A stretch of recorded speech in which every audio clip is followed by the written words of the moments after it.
Hey guys! Welcome back to another video. This is my 100 subscriber special. I will be ranking all tier 5 creatures for PvP in a tier list. S tier means that the creature is really good. A tier means that it is pretty good. B tier means it's alright. C tier means it's pretty bad. D tier means do not use. Let's get started. The Empyterium is a solid creature. It has solid stats, good damage, good health, and is a pretty powerful tier 5.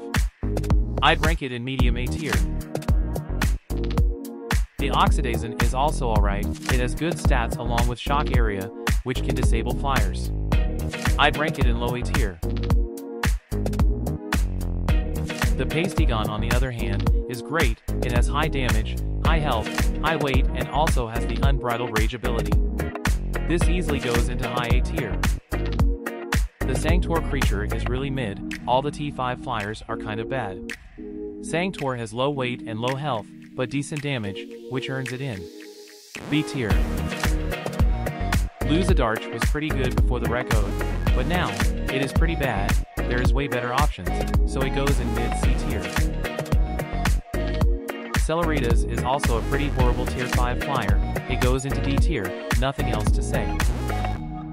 For Gyrutus, it has a unique playstyle. The creature is good for chasing down weaker and faster prey, but against creatures its own tier, it's not that great.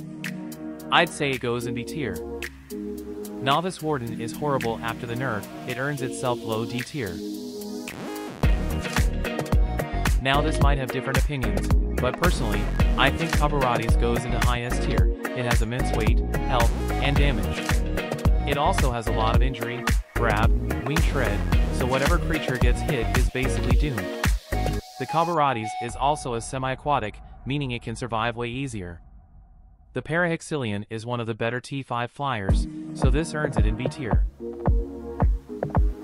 For Macrosaurodon, I feel like there are way better options than using this long neck, so it goes into high C tier. The Cratapertina can actually be decent if used correctly. Its abundance of defensive status effects allows it to survive easily. I think it goes in B tier.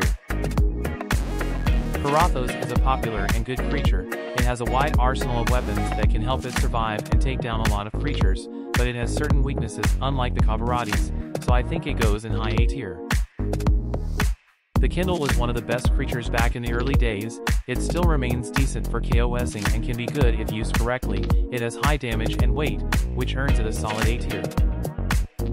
If I'm being honest, Sigmatox is one of the best creatures in the game. It is the easiest way to take down any flyer. It goes into mid S tier easily. And it's also Sigma. Opera Legion is really mid. It is unplayable for PvP. It goes into low C tier.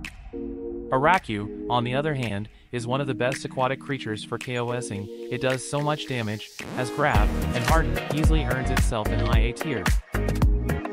As for Hellion Warden, there's nothing much to say about it. I feel like it's an Ardor Warden but less damage and shock area, so I think it goes in B tier. The Gramos is also not that special. It's just a health tank, and has bad damage. It is hard to KOS well with this creature. I think it goes into B tier. But the Nalrock is amazing. It has high health, high damage, really high weight, a very good breath, along with grab, which makes it into high A tier. Cerodon is a pretty weird aquatic. It does well against flyers since it has grab and wing shred, but it gets destroyed by even some tier 4 aquatics, so if used right, it can be decent. I'd say it's in mid B tier. The Aphulith creature recently got Unbreakable removed, so it's kind of bad for a tier 5 flyer now. It isn't great for KOSing, so it goes into mid C tier. The Oraron has a unique playstyle after the revamp. It has a really fast bite cooldown, decent damage, and dazzling flash.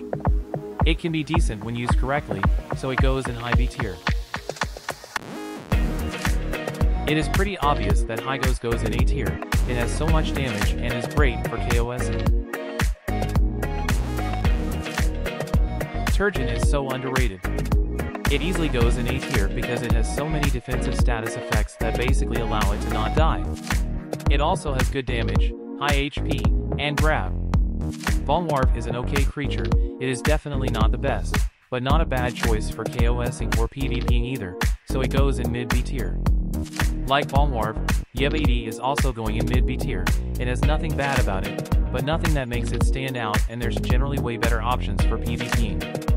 As for Adreg Sticks, I think it goes in low B tier. I just find the playstyle underwhelming and it's not a really strong creature in my opinion. Oxytalis, the new creature, is easily going in high A tier. It is a great ambusher and has a bunch of unique abilities and good stats. The new Superkaku creature is decent, I'd say. It has a breath, good health, but not so great damage, making it a defensive creature. The Esmir Skywhale creature is honestly pretty bad. It's not good for PvP, and it goes into C tier. The Ardor Warden has really high damage, so it is usable in PvP. But again, it's a warden, so you can only deal high damage when low on health. I'd give it A B tier. Avotheus was a pretty good creature, but it recently got nerfed. It's still alright, but just kind of mid. I think it goes into mid B tier. Like Turgeon, Lorelei is also extremely underrated. It has insane defensive capabilities along with a very high damaging tail whip. It's not an offensive creature, but if used right, it can be almost unkillable. Which is why it is in A tier. Honestly, Lucencia is one of the better tier 5 flyers. It has a really good breath that can disable flyers. It also gives bleed and injury, making this creature very versatile and deadly if used right. It earns an A tier. Magmasta is overrated. It's honestly not that good. Its bite cooldown is way too high and I only use it to annoy people. It's in D tier. Magnacetus, one of my personal favorites, earns itself in S tier. It is one of the best creatures for coasting. It has high damage, health, grab, and a lot of injury. Mijisuma is also a really good ambusher. I'd say it's a slightly worse Sigmatox, but it's still very deadly. I'd give it a high A tier. As for IGN Warden, even though it can beat Magnacetus, it is by like 0.1%. It's a lot worse for coasting mainly because it only deals high damage when low on health. It does its job far less efficiently than Magnacetus, so I'd give it A tier. Dantenos is also an average mid tier 5 flyer. It is just so slow and is definitely not the best flyer. It earns itself in low B tier. Surprisingly, Geotoxina can actually do pretty well if used by skilled people. Its breath can take down flyers and the tail whip is devastating. So it is in D tier. It's pretty simple to say that Boreal Warden is in high A tier. It's one of the strongest creatures in the game, and is almost unkillable. Gartocus is not that bad for KOSing, it's actually decently good.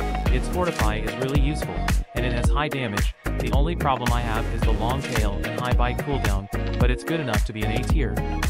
Golgoroth is definitely the most unkillable creature in the game. It heavily lacks offensive weapons, but who needs them when you can't die? Easy A tier. I'm going to be honest, I have seen 0 people use Sariti. It's trash. Bahiox is really unique though. It has insanely high health regeneration, especially with heart plushies. It is also decent at offense, making it a good creature. It is in A tier. Javelbash recently got a rework. It got way more DPS, but is a lot less tanky. It is still pretty good. I'd give it a low A tier. Finally, our last creature, the Venuella. There is honestly way better options if you are playing slow creatures. I suppose it's okay, so I'd give it B tier. That is the conclusion of the video. You can pause the video to see the ranks more closely. Like and subscribe, and have a good day.